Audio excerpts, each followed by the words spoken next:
This year for our home haunt, we did some improvements to the THD3000 Halloween prop you can get at Home Depot. Here's a list of some of the materials we used.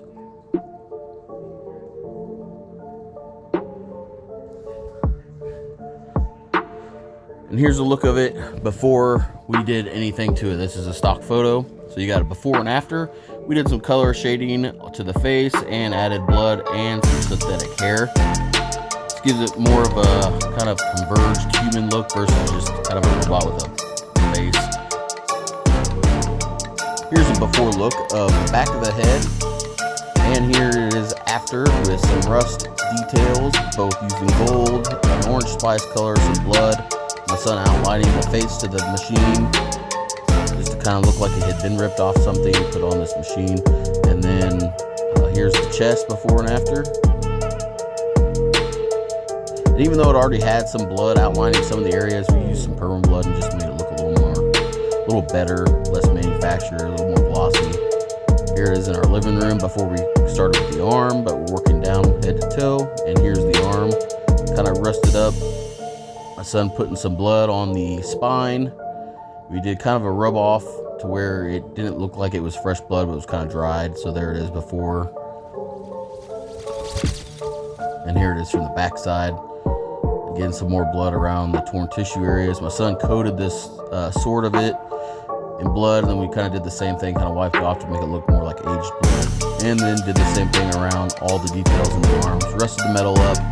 Bloodied the human tissue up all the way down to the foot, which isn't going to be seen very much. One thing we're going to do is change out the fake boot with the real boot. And this is something we completely added with the shape of its hand. It looked like it would be perfect to rip out the spine of some humans. So we took some flex foam brains that we make at Unknown Origin Effects with a rigid foam skull that we casted in a Nightmare Maker's skull mold. Combined those to look like, well, as you see there.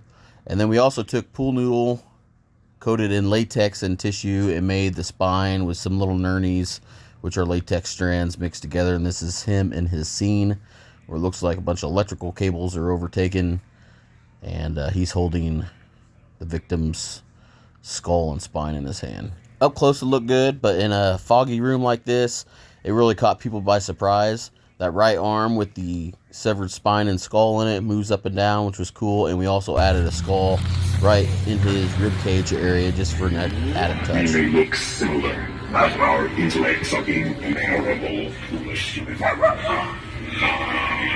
cannot hide from us. Scanning for life.